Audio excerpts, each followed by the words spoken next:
식사들 다 맛있게 하셨어요? 네, 이제 식사를 하고 하면 좀 졸릴 수 있는데요. 졸지 마시기 바랍니다.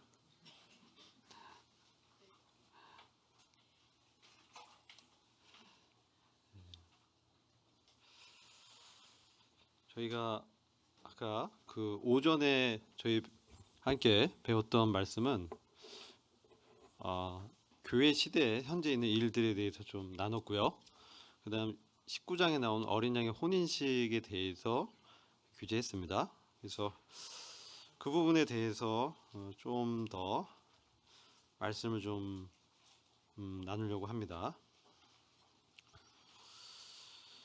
세마포는 여기 뭐 제가 정리를 해놨지만 이 성도의 옳은 행실, 즉 성화를 말씀하는 겁니다.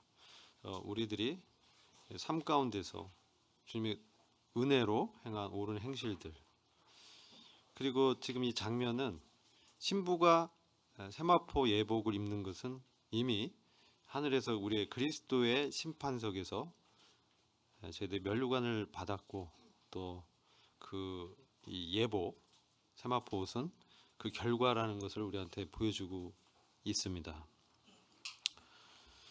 그래서 우리가 지상에서 이제 생활할 때 이런 옳은 행실은 사실은 이 복된 이 결혼식 날을 위해서 영광스러운 신부의 예복이 된다는 사실을 교훈적으로 보게 되고요. 그래서 이 말씀을 보시면 에베소서 5장 27절에 이 말씀이 이제 그 말씀과 연결이 되는 것이죠.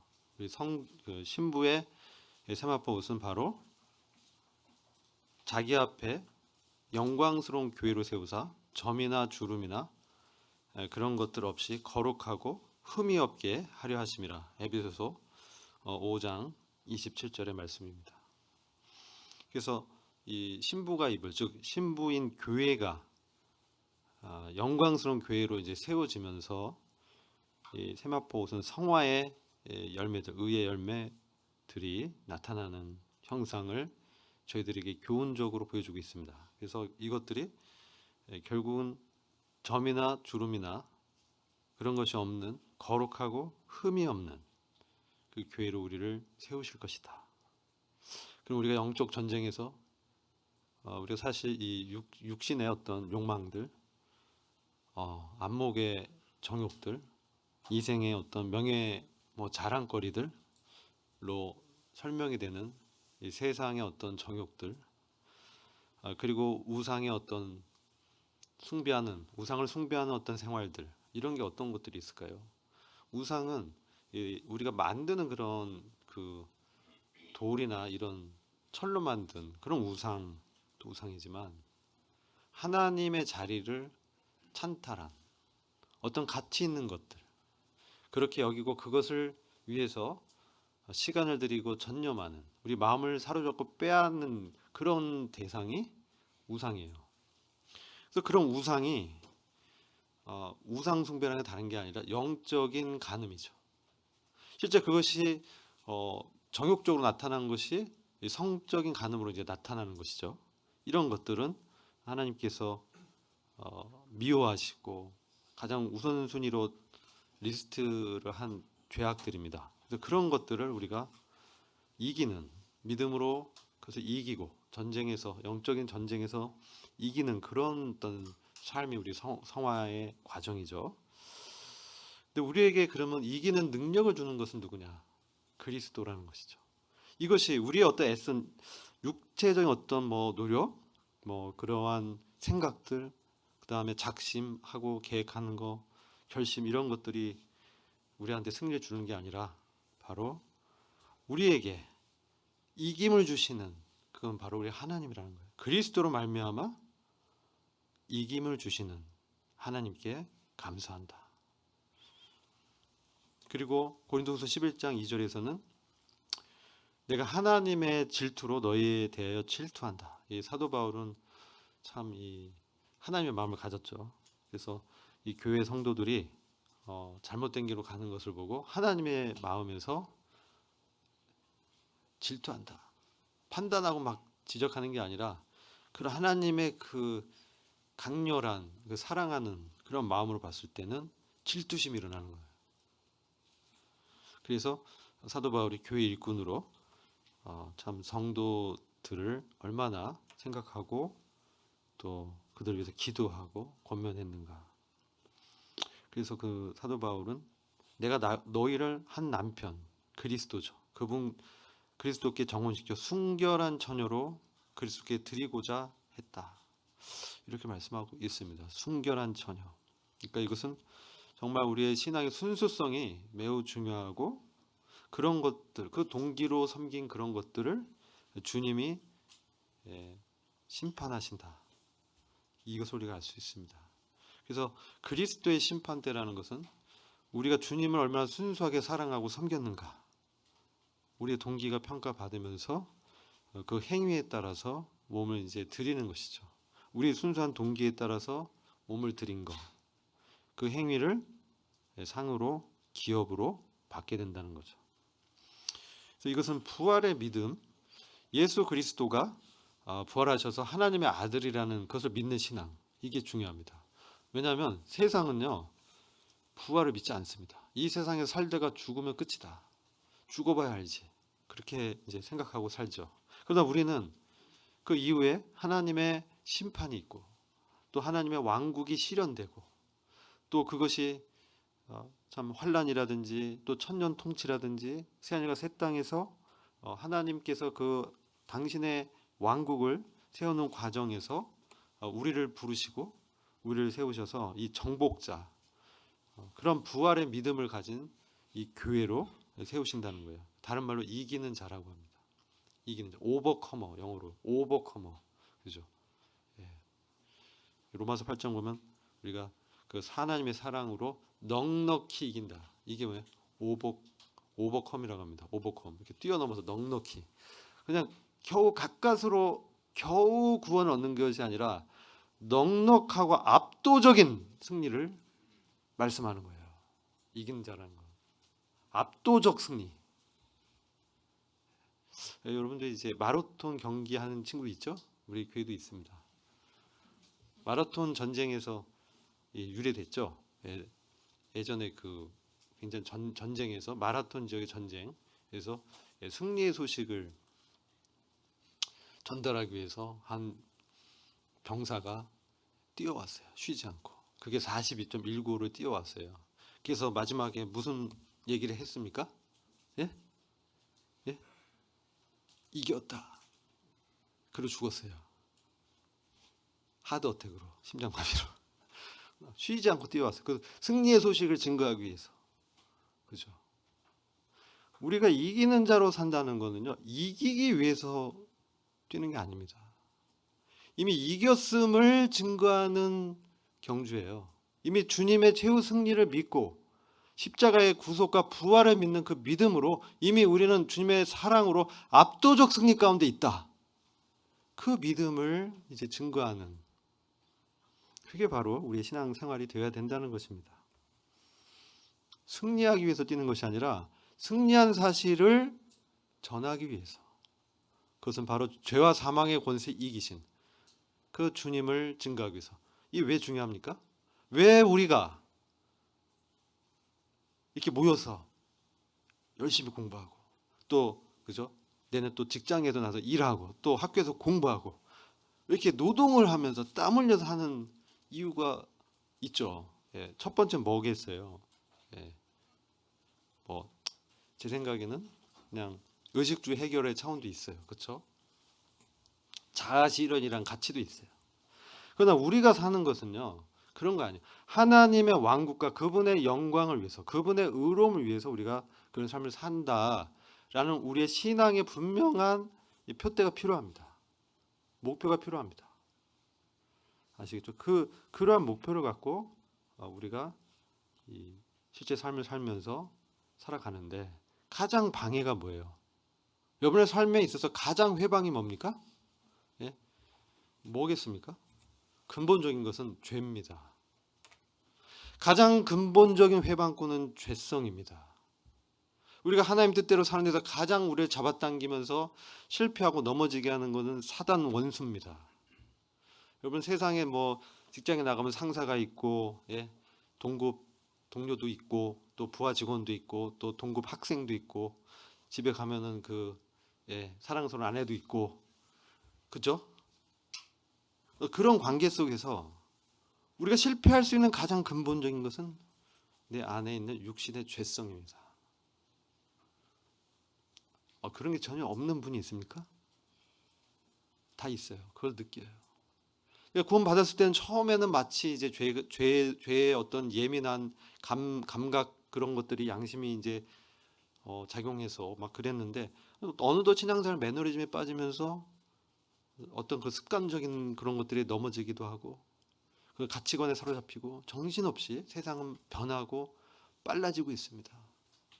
이런 상황에서 과연 무엇이 중요하냐? 그리고 우리는 이 전쟁이 어떤 전쟁이냐? 이것을 잘 알아야 돼. 이 죄와의 싸움, 죄성과의 싸움, 죄와 사망의 권세와의 대결. 근데 이것을 우리가 우리 힘으로 이긴다고요? 안 됩니다.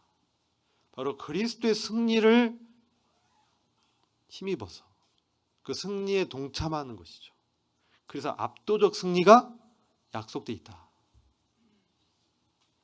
로마서 8장에 이렇게 말씀되어 있죠. 또 형제님이 손글을 꼭 말씀해 달래서 로마서 8장을 함께 좀 보겠습니다.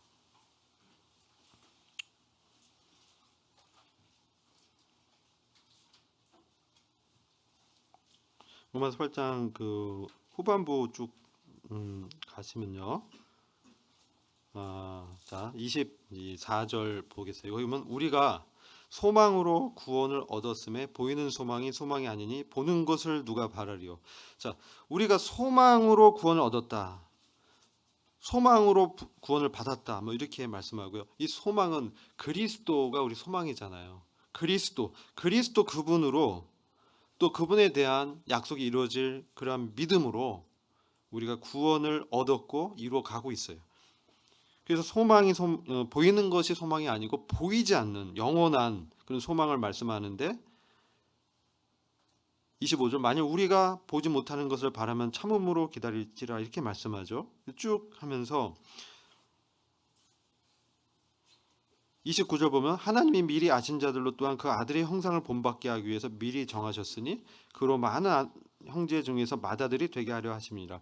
그러니까 그리스도가 하나님의 맏아들이고 우리가 이제 그 아들의 형상을 본받게 하기 위해서 미리 예정했다는 거예요. 예정은 바로 이것을 미리 정했다는 게 예정이에요. 구원이냐 아니냐를 정했다는 것이 아니라 우리가 구원받은 하나님의 미리 아신 자들로 구원받은 사람은 아들의 형상을 본받도록 정했다는 거예요. 이게 예정입니다. 그래서 우리가 그리스도를 우리의 정말 감히 형제라고 우리의 맏형 대신 이렇게까지도 얘기할 수 있는 위치까지 우리 끌어올려 주셨다는 것이죠. 그리고 미리 정하신 그들을 부르신 그들을 또한 의롭다 하시고 의롭다 하신 그들을 영광스럽게 하셨다. 이미 하나님은 그렇게 선언하셨어요. 하나님의 관점에서는 이렇게 정하셨다는 거예요. 우리나 그 성화의 과정에서 이루어가지만 하나님은 바로 그것을 초월한 전능하시고 전지하신 분이기 때문에 미리 다 이렇게 보시는 것이죠. 그런즉 이 일에 대해 우리가 무슨 말 하리요? 만일 하나님이 우리를 위하시면 누가 우리를 대적하리요? 이러면서 자기 아들 아끼지 아니하시고 우리 모든 사람을 위하여 내어주시니가 어찌 그 아들과 함께 모든 것을 우리에게 은사로 주지 아니하시겠느냐? 누가 능히 하나님의 택하신 자를 송사하리요? 의롭다 하신 이는 하나님이시다. 우리가 의롭다 하심을 얻느니 이것이 하나님의 은혜고 하나님이 그렇게 정했다는 것이죠. 그러면서 쭉 보시면 누가 우리를 그리스도의 사랑에서 끊으리요? 환난이나 공고나 핍박이나 기근이나 적진이나 위험이나 칼이랴. 기록된 바 우리가 종일 주를 위하여 죽임을 당케 되며 도살할 양같이 여김을 받았나이다. 그러면서 이런 말씀을 하시는 거예요. 그러나 이 모든 일에 이 모든 것 가운데서 우리가 승리하는 것은 우리를 사랑하시는 그분을 통해 우리가 넉넉히 이기느니라. 이 말이 압도적 승리를 말씀하는 거예요. 압도적인 오버컴한다는 거예요. 완전히 정복하고 이기는 그것을 하나님께서 약속하셨다. 왜? 그분의 사랑 때문에 그분이 우리 함께 하시면서 내가 확신하노니 사망이나 생명이나 천사들이나 권세자들이나 이것은 이제 영적인 어떤 권세들이 있어요. 현재일이나 장래일이나 능력이나 높음이나 깊음이나 이건 다 어떤 영적인 존재를 얘기하는 거예요. 다른 어떤 피조물도 우리의 주 예수 그리스도 안에는 하나님의 사랑에서 끊을 수 없다. 압도적 승리의 근거는 하나님이 아들을 내어주신 그 사랑이다. 아들까지 내어주셨기 때문에 우리가 압도적 승리를 약속할 수 있다는 거죠. 아들의 생명이 우리한테 있기 때문에 그 아들이 생명을 주시고 우리를 샀기 때문에 그 아들의 생명 때문에 우리가 바로 이러한 정복자의 면류관을 받을 수 있다는 거예요. 참고하시고요. 자, 그리고 이제 계시록 19장 9절에 보면 제가 이제 점프를 해서 3장 마치고 19장의 점프에 가서 말씀드리는 거예요. 이게 더 중요해서 말씀드립니다. 그래서 이 어린 양의 아까 혼인식을 이제 하고 이 땅에 내려와서 어린 양의 혼인 잔치를 베풉니다. 그때 혼인 잔치에 청함을 입은 자들이 복이 있도다. 예전에 주일학교에서 천국 잔치 막 이런 얘기 했어요. 그렇죠? 그래서 초대한다. 천국 잔치에 초청한다. 그런 얘기 혹시 들어보셨어요? 네.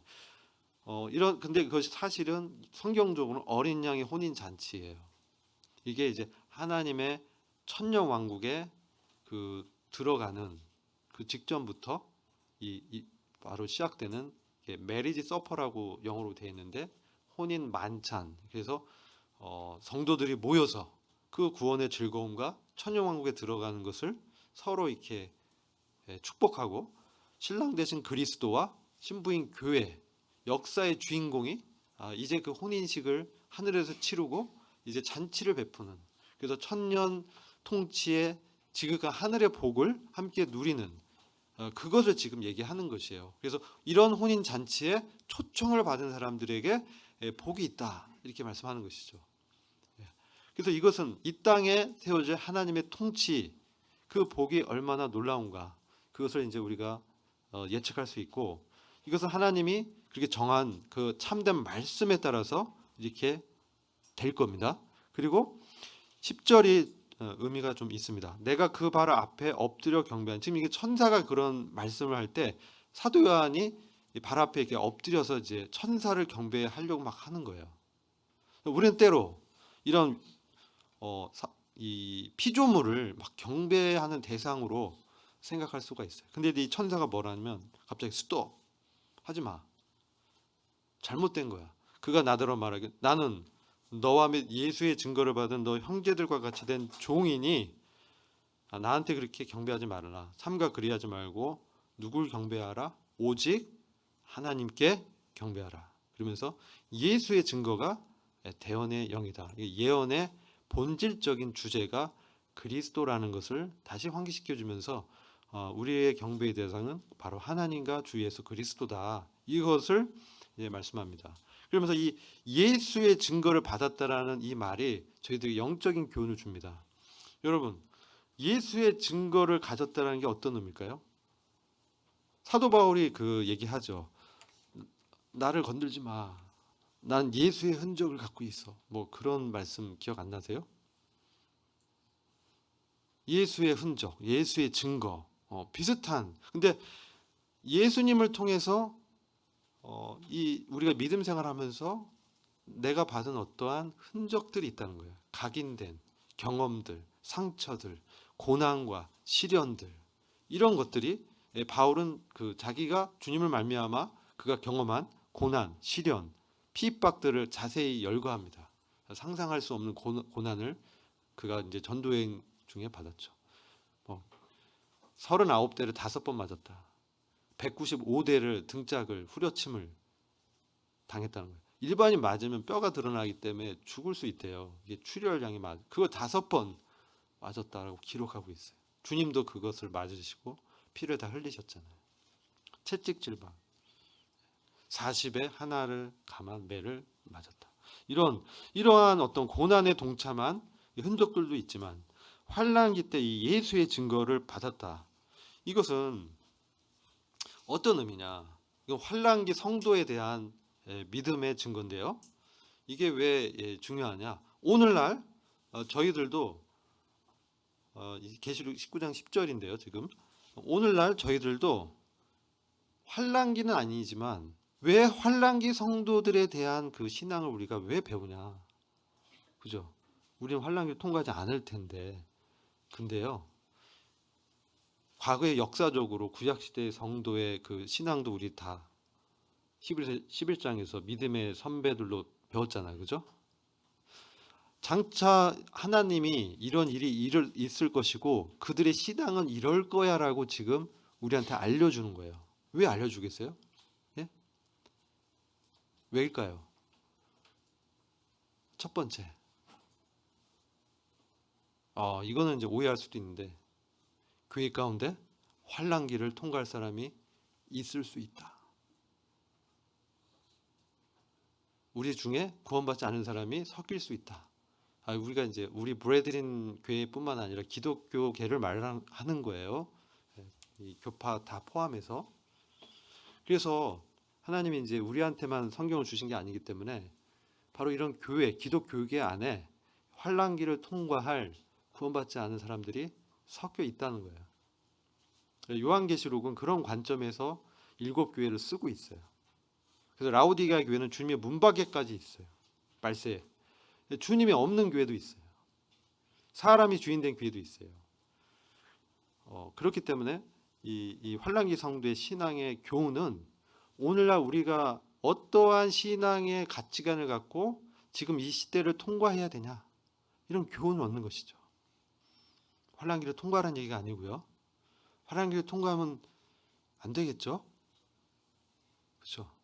빌라델피아 교회에 대한 주님의 약속 계시록 3장을 보면은 환란을 면하게 해주겠다 그렇게 약속하셨거든요. 면하다는 것은 영어로는 keep from 해가지고 환란으로부터 이렇게 건져지는 거예요. 환란 자체에서 이제 면제해 주는 거기 때문에 환란에 들어가지 않는 것을 빌라델피아 교회에 약속하신 거거든요. 그렇기 때문에 우리가 이것을 통해서 환란기 성도들의 신앙은 가장 지구의 역사상 암울한 시기가 언제겠어요? 환란기겠죠. 왜 그러냐?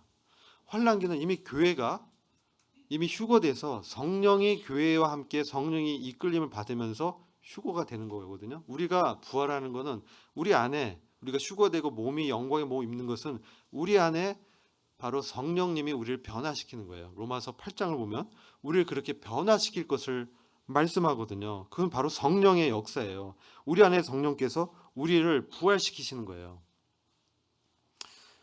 그래서 우리가 그런 것을 이제 조금 이제 인식하면서 환란기 성도들은 가장 암울한 이유는 성령이 이 땅에서 이렇게 들려 올라가면서 이 교회를 들고 떠나는 거예요. 그래서 환란기 시대는 성령이 내주함이 없고 성령은 보좌 가운데 하나님의 7영으로 위치를 바꿔서 하늘에 있는 구약 시대와 같은 상태가 환란기 시대예요.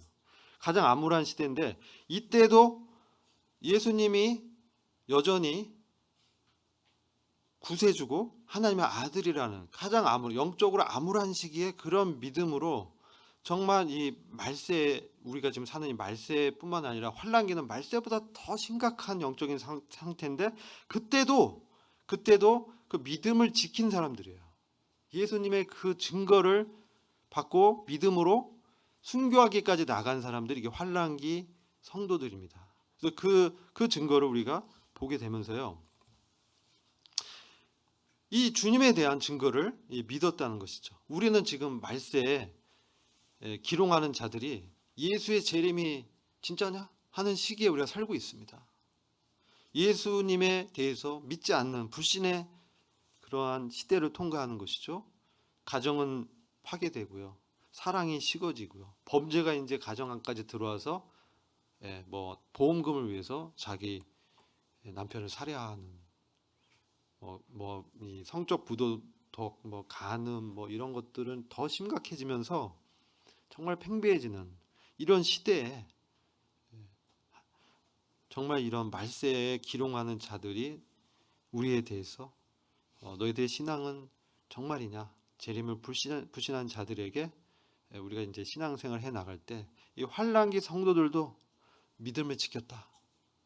순교하기까지 나갔다. 멸시를 받으면서 죽음까지 이르도록 그들은 믿음을 지켰다. 그 우리한테 도전 주죠. 왜냐하면 지금은 은혜의 때요, 구원의 날이기 때문에 정말 구원받기가 정말 은혜로 쉽게 받습니다. 근데 이때는 구원 받으려면 정말 목숨까지 내걸면서 믿어야 돼요. 그렇기 때문에 우리는 예수의 증거를 가진 이 환난기 성도들의 신앙에 대해서 정말 생각해 봐야 돼요. 모든 어떤 정말 이 현재에 정말 반대되는, 정말 예수님이 있어? 정의가 있어? 공의가 있어? 참된 사랑이 있어? 진실이 있어? 하는 그러한 시대에도 불구하고 예수께서 다시 오셔서 정말 통치하시고 정말 회복시키실 것이야. 그것을 믿는 신앙이에요.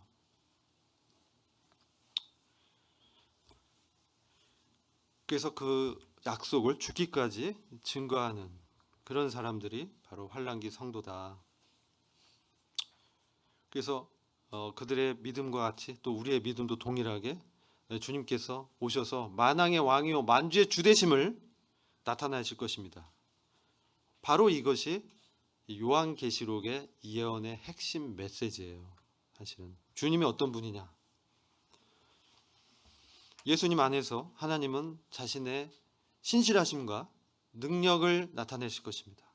그리고 그토록 정말 멸시받고 십자가에 죽으셨던 그 예수께서 만왕의 왕이요 만주의 주로 만인 앞에 나타나는 그것이 이루어질 것이다.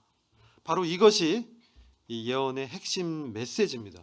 그래서 요한을 통해 주신 이 예언은 사실 요한계시록 전체의 내용의 어떤 핵심 주제고, 환난기 끝날에도 믿음을 이렇게 버텨주게 되는 동기가 되는 거예요. 우리도 복음 전할 때 우리가 쉽게 믿음을 가질 수 있는 시대에 살고 있습니다. 이럴 때 정말 환난기 들어가지 않도록 우리의 그 가족들 또 친지들에게 복음을 전해야 된다는 것이죠. 자, 그다음 이제 4장에 영광의 보좌가 있는 장면 잠깐 보시겠습니다. 이제 우리가 휴거되면 이와 같이 하나님의 보좌 중심으로 이 좌우에 24장로가 자리하고 있습니다. 그 머리에는 면류관을 쓰고 있고요. 그리고 그 보좌 앞에는 네 생물, 바로 피조물의 대표죠. 그래서 사자의 얼굴을 한 그룹 천사, 스랍의 특징도 있지만 이러한 천사, 네 생물, 그룹 천사로 좀 분별하고 있습니다. 그래서 이 사자의 머리를 한 날개를 갖고 몸에 이제 눈이 가득한 그러한 생물이 있습니다. 그다음 소의 머리, 그러니까 사자는 이제 육식 동물의 대표, 소는 이제 가축의 대표죠. 그다음에 사람의 얼굴을 한 그룹, 사람의 대표. 그다음에 독수리 얼굴을 한 그룹 천사, 이 네 생물, 얘는 하늘의 그 존재들의 대표. 이들이 모두 바로 하나님을 이렇게 찬양할 때 하나님의 신성함과 하나님의 거룩함을 이제 찬양해요. 그러면서 우리 24장로들이 이제 면류관을 이 주님께 던집니다. 이것은 진정한 예배가 무엇인지 우리한테 교훈해 주는데요. 우리가 받은 이 면류관, 의의 관, 생명의 관, 기쁨과 자랑의 관, 영광의 관, 썩지 않는 관, 이 모든 면류관은요, 사실은 하나님의 은혜였습니다. 라고 그 영광을 바로 우리 주님께 돌리는, 이게 바로 경배라는 것이죠. 우리가 받은 모든 이런 삶의 열매들, 의의 열매들, 그리고 받은 면류관, 이런 분깃들은 바로 하나님의 은혜였습니다. 이러면서 진정한 경배의 대상께 돌려드리는 이러한 경배를 우리가 드리게 될 것입니다. 그래서 우리의 예배의 주제와 대상은 무엇인가? 좀 우리가 이런 부분을 4장을 통해서 교훈을 받습니다. 먼저 아까 피조물의 대표격인 내생물의 이 경배는 그 이제 내생물이 이렇게 보시면 보좌 앞에서 또 그 수정과 같은 유리 바다가 있어요. 사실 보면 그 보좌 가운데 그 주위에 내생물이 앞뒤로 눈이 가득해요. 그렇게 표현되어 있고 그래서 그 내생물이 거룩하다, 거룩하다, 거룩하다 이렇게 이제 경배를 하고 있습니다. 그래서 이 계시록 4장 8절 보면 내생물이 6개의 날개를 갖고 그 안팎으로 눈이 가득하면서 계속 바라보는 것은 하나님의 그 신성의 거룩함을 바라보면서 그것을 경배하는 거예요. 하나님의 신성, 하나님, 예수 그리스도, 또 성령, 하나님, 이 하나님에 대해서 그분의 거룩하심을 경배를 하는 것이죠. 우리 예배의 주제가 바로 하나님의 또 그리스도의 또 삼위일체 하나님의 거룩하심을 우리가 예배해야 된다. 거룩하다는 건 뭡니까? 뭐 도덕적인 선 이것도 거룩의 범주지만 특별히 이렇게 존귀하게 분리돼서 그분만이 선하시고 그분만이 옳고 그분만이 참되시고 그분만이 신실하시고 그분만이 영광스럽고 그분만이 존귀하시고 그분만이 영원하고 그분만이 권세를 받으시기에 합당하시며 그분만이 정말 우리의 경배의 대상이라는 그런 뜻이 거룩이에요. 그래서 우리가 이런 거룩이라는 이유에 대해서 하나님 아버지의 뜻을 이렇게 되새기면서 아버지가 거룩하니 너희도 거룩하라. 내가 거룩하니 너희도 거룩하라. 하란 이 거룩에 대한 명령이 우리한테 있는 것이죠. 예배를 드리면서 우리가 그리스도를 닮아간다는 것은 무엇입니까? 하나님 같은 경건한 삶을 이 땅에서 이제 사는 그런 삶을 우리가 표대로 하는 것이잖아요. 그래서 우리가 경배할 때 그것도 주님과 같은 그분을 닮아가는 그런 삶을 우리가 추구해야 된다는 것을 예배를 통해서 보게 되는 것이죠. 그러면서 하나님 그분은 주님이시고 전능하시면서 전에도 계셨고 지금도 현존하시고 장차 오실 분이다. 장차 이 땅에 오실 하나님 뭐예요? 예수 그리스도잖아요. 그러니까 예수 그리스도의 신성을 우리가 여기서 보게 되는 것이죠. 우리가 믿는 예수 그리스도는 바로 하나님이자 하나님의 아들이시고 우리 안에 사시고 하나님의 생명을 우리한테 주신 분인 것이죠. 그래서 그분이 우리 안에서 존재하시면서 우리를 경배를 하도록 우리를 이제 인도하시고 역사하신다. 그리고 24장로들 예배는 창조주 하나님에 대한 창조주에 대한 경배를 또 하고 있습니다.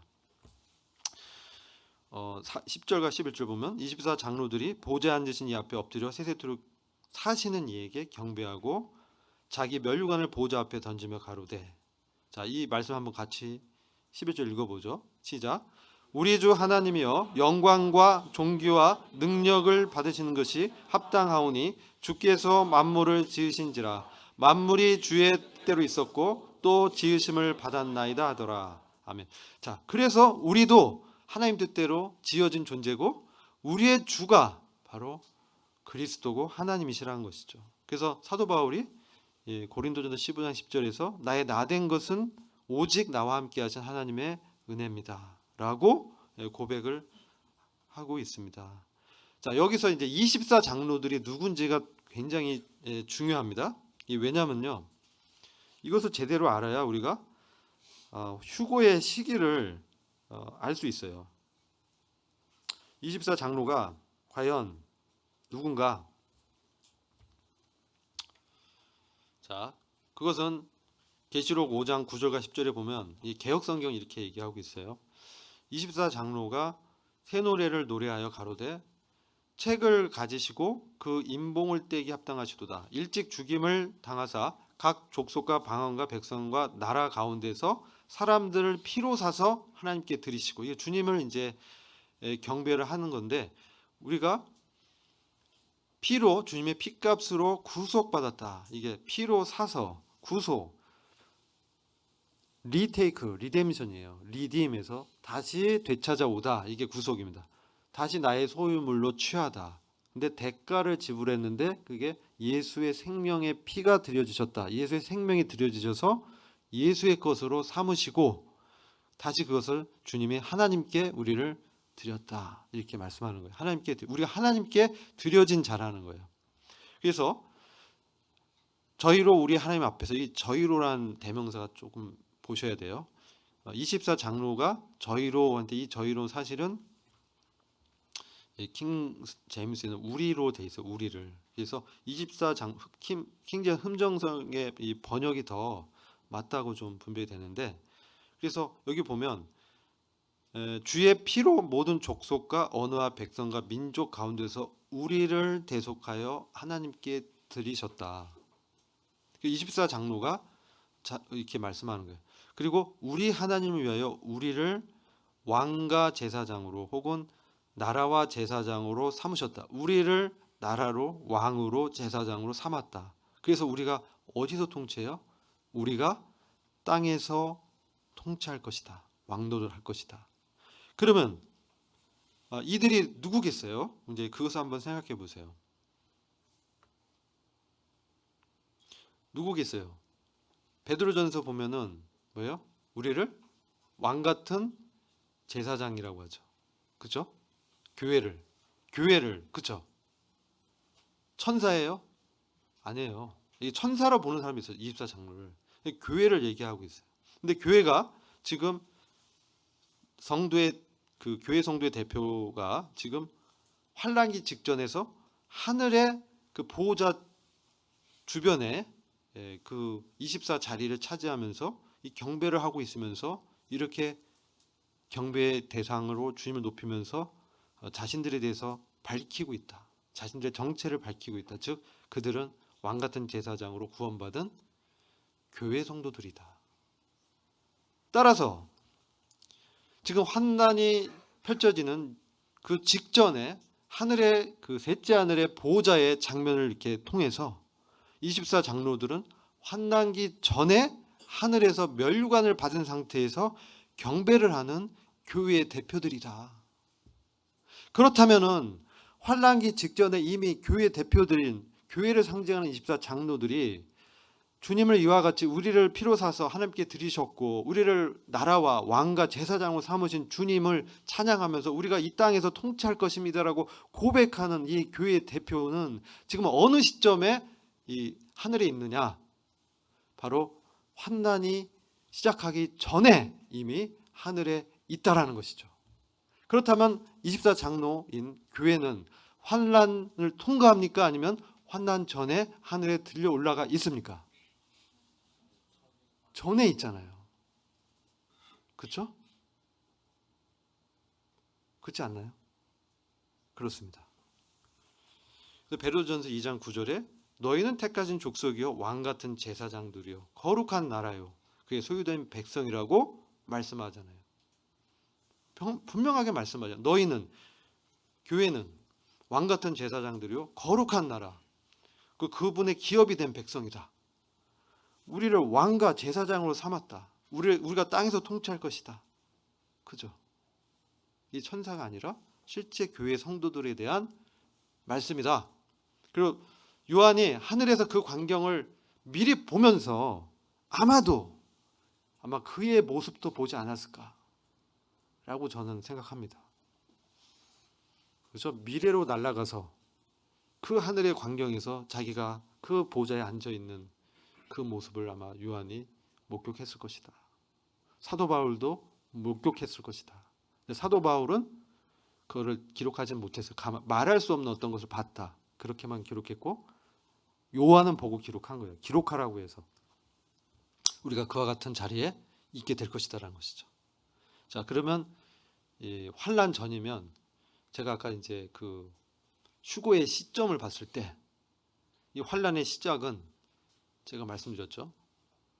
7년 그 이스라엘 위한 그 7년의 대환란 기간이 정해졌고 그 전에 중동 전쟁과 이런 전쟁의 어떤 조짐이 있을 것이다. 이게 환란의 시작이 된다는 거예요. 그렇게 됐을 때 지금의 정세를 보면 환란이 임박했고 그렇게 보면 휴거가 상당히 임박했다. 이렇게 분별이 되는 것이죠. 자, 휴거는 사실 비밀스러운 사건입니다. 그리고 동시에 이것은 교회의 소망입니다. 우리 안에 거하시는 그 성령의 역사로 죽을 것이 죽지 아니함을 잊고 사망이 이김에 삼킨 바가 될 것입니다. 그렇죠? 이 고린도전서 15장 부활장 보시면 이제 나오는데요.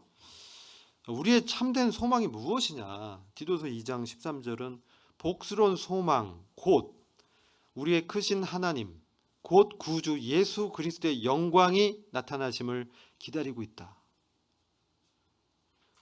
우리 교회 성도의 복된 소망은 뭐냐? 곧 우리의 크신 하나님, 그분이 누구냐? 구주 예수 그리스도다. 그분의 영광이 나타나시는 것을 소망한다는 것이죠. 그분이 만왕의 왕이요 만주의 주로 나타날 때 그것은 지상에 강림하실 때입니다. 휴거는 비밀스럽게 아무도 모르고 교회 성도들만 눈치채게끔 먼저 인지하면서 발생하고 주변에 이제 사람이 없어지니까 그때 나중에 인식하시죠.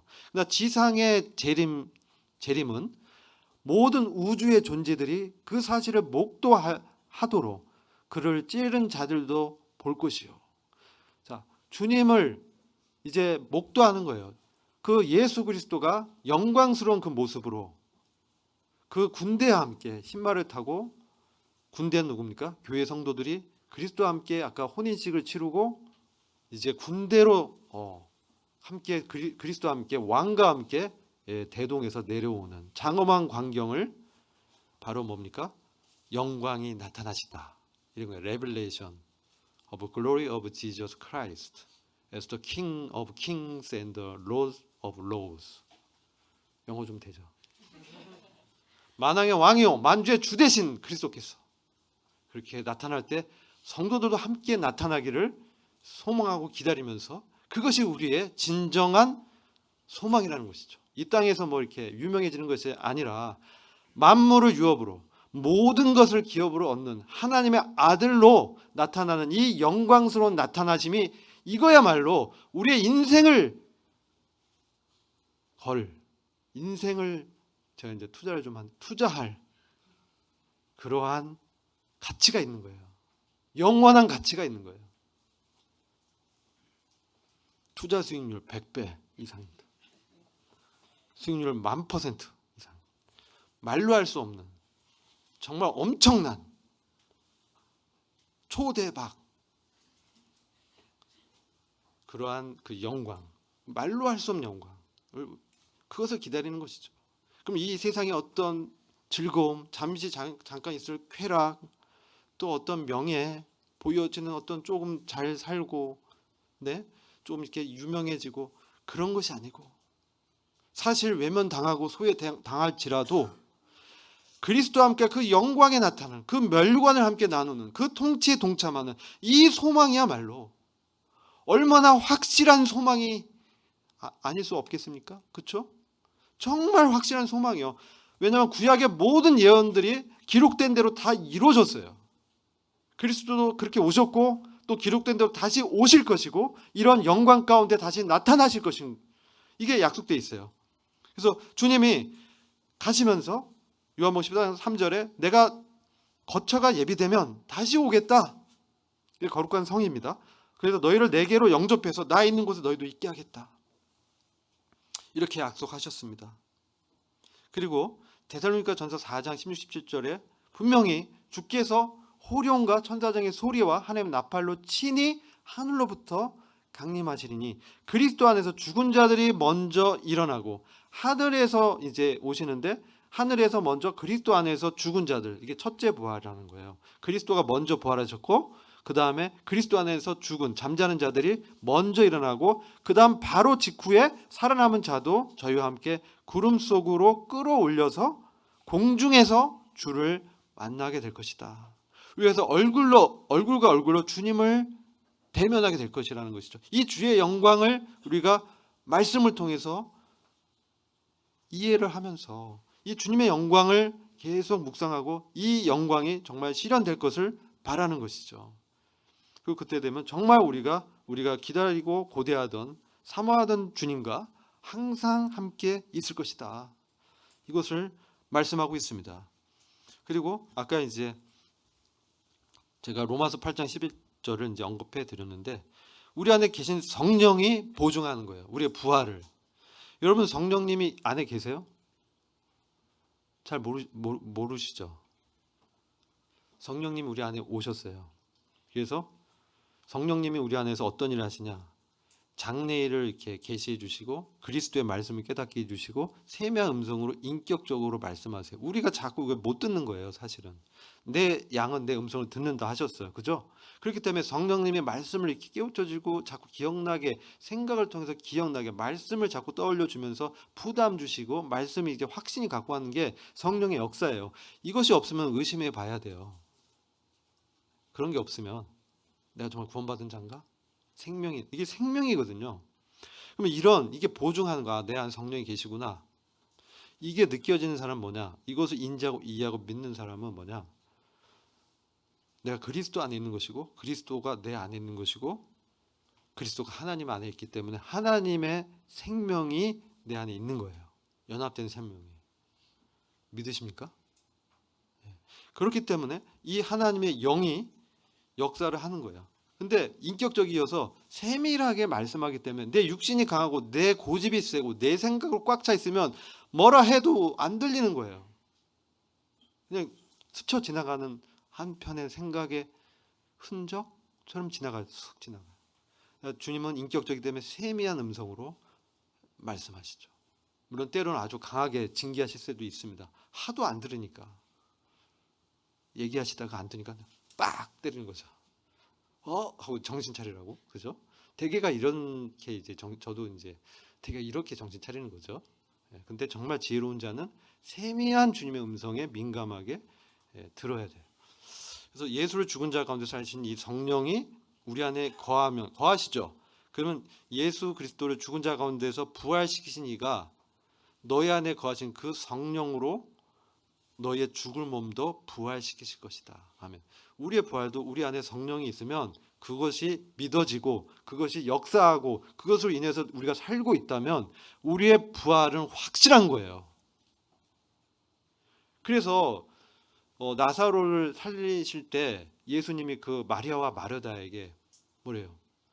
너희가 살아서 나를 믿으면 뭐예요? 결코 죽지 않을 것이고 죽은 자도 살아날 것이고 죽음을 절대 보지 않는다는 그 말씀하시죠. 우리는 죽음은 어떻게 해요? 살짝 경험하지만 죽지 않아요. 잠들었다 그렇게 표현해요. 영원히 살 거기 때문에. 그래서 고린도전서 15장에 또 이 비밀을 말씀하고 있어요. 호련히 다 변할 것이다. 15장 51절. 이게 비밀인데 휴거의 비밀. 마지막 나팔. 빰빠라빰 이렇게 이제 나팔 소리가 빵 할 때 순식간에 호련히 확 변하면서 올라가는 거예요. 이 나팔 소리 듣는 사람이 있고 안 들리는 사람이 있다는 거죠. 나팔 소리가 남의 죽은 자들이 썩지 아니할 것으로 다시 살고 우리도 변할 것이다.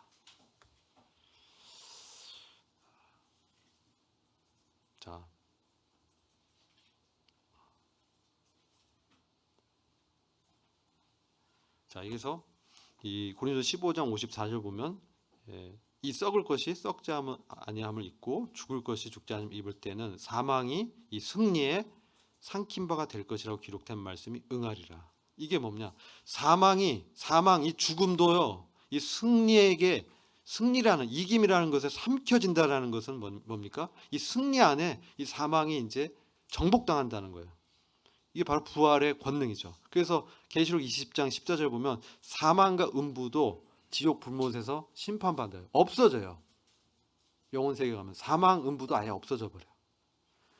이사야서 25장 8절에 보여 승리로 사망을 삼키시리라.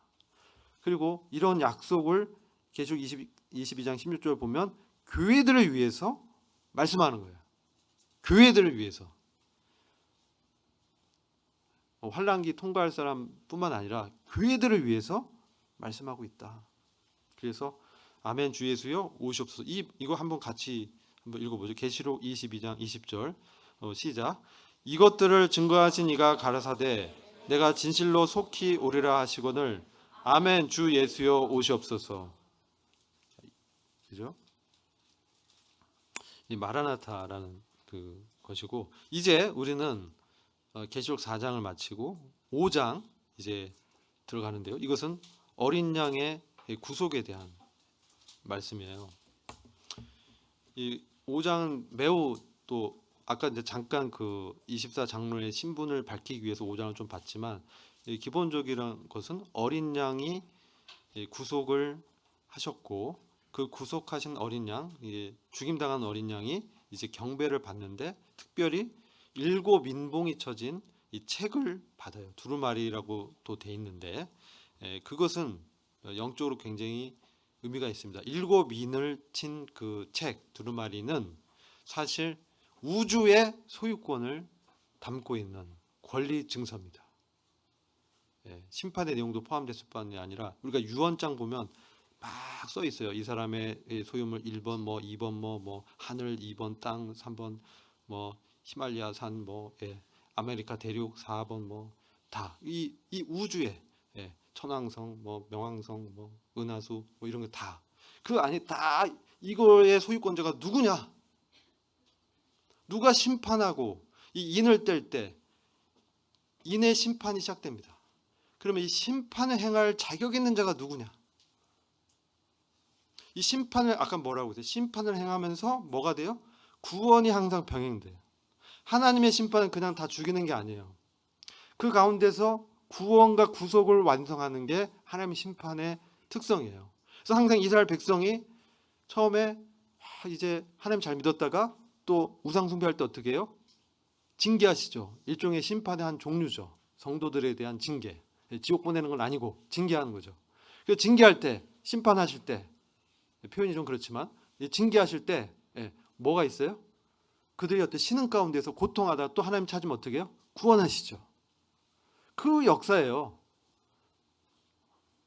그래서 심판하면서 구속하는 그 권리를 담고 있는 책이 바로 이 7 인을 갖고 있는 바로 이 책, 두루마리의 책이에요. 그것을 뗄 자격 있는 자가 누군가? 우리를 심판하고 우리를 구속할 정당한 정말 그 능력이 있는 그분이 도대체 누군가? 그것은 바로 창조주뿐이 없다. 우리 위해서 인간이 되셔서 십자가에서 죽으시고 부활하신 구속주 되신 그리스도뿐이 없다. 그것을 말씀하는 것이 5장입니다. 그 자격이 어떤가? 7 인으로 봉한 책은 권리증서 인봉된 책인데 그 모양은 옆에 7개 인으로 봉해져 있는 두루마리이고 우주의 소유권자가 누군지 주권자의 실체가 무엇인지 심판의 내용을 기록하고 있다. 보시죠.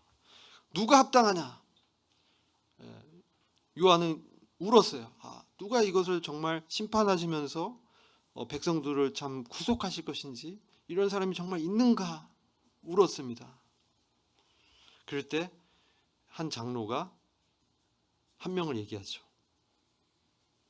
유대 지파의 사자요 다윗의 뿌리가 되신 주님이 자격이 있다.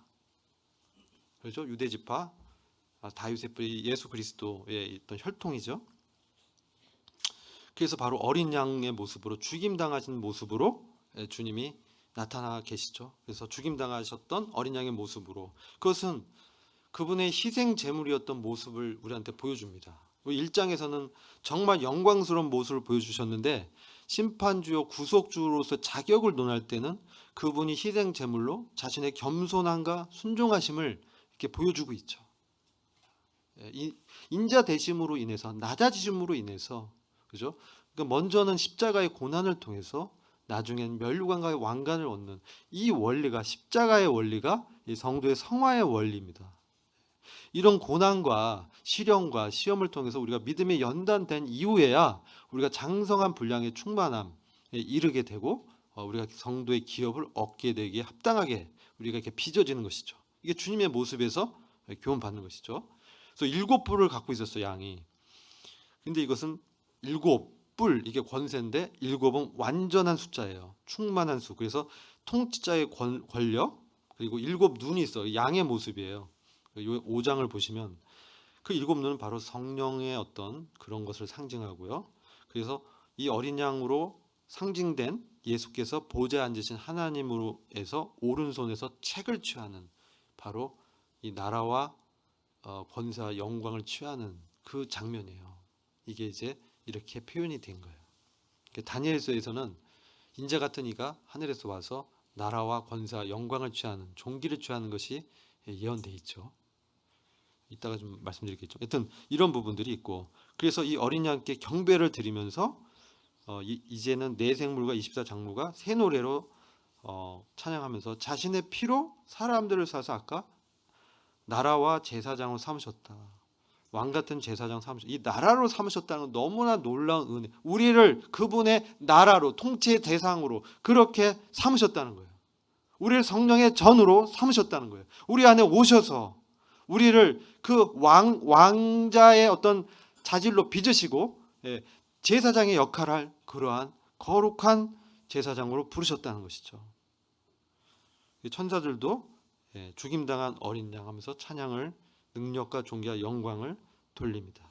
그리고 하나님과 어린 양께 드리는 경배로 이제 마치는데, 모든 만물이 보좌에 앉으신 하나님과 어린 양께 찬송과 존귀와 영광과 능력을 돌리고 예생물이 아멘 하면서 이제 예배하면서 경배, 24장로들이 엎드려 경배하는, 이렇게 이제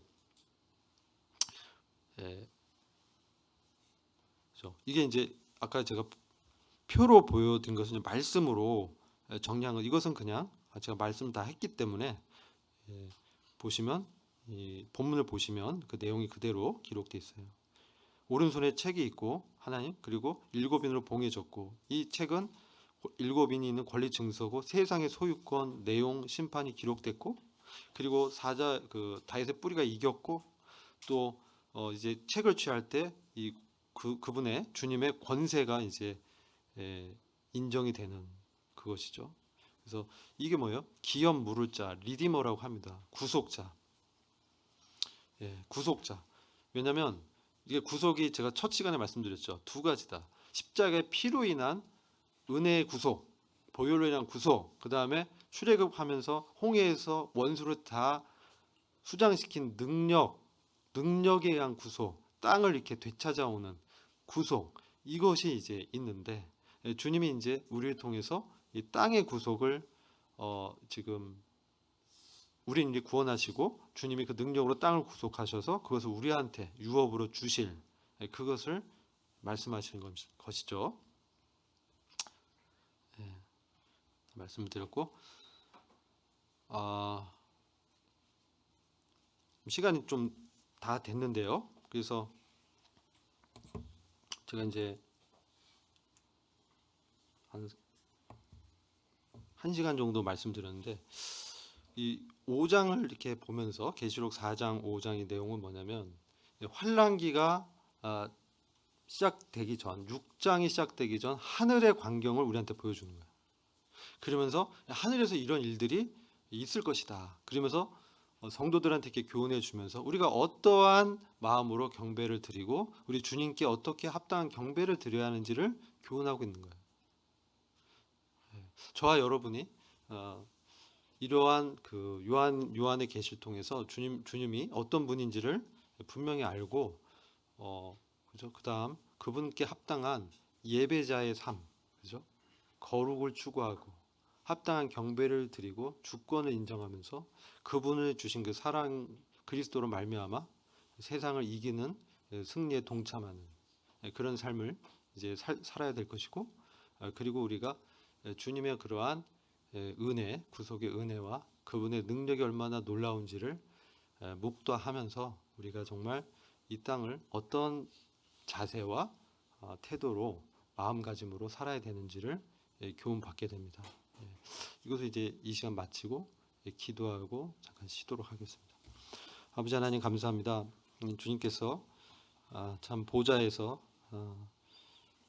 그 우주의 소유권을 취하시고 또 구속을 통해서 주님의 은혜를 나타내시고 참 합당한 경배를 받으시기에 정말로 충분하신 주님이심을 이 시간 고백을 드립니다. 우리의 삶 가운데 주님이 높아지시고 승리, 압도적 승리로 저희를 참 그 승리 가운데, 그 개선 행렬 가운데 저희를 동참시키시고 은혜롭게 저희를 인도하시는 주님의 은혜에 감사를 드립니다.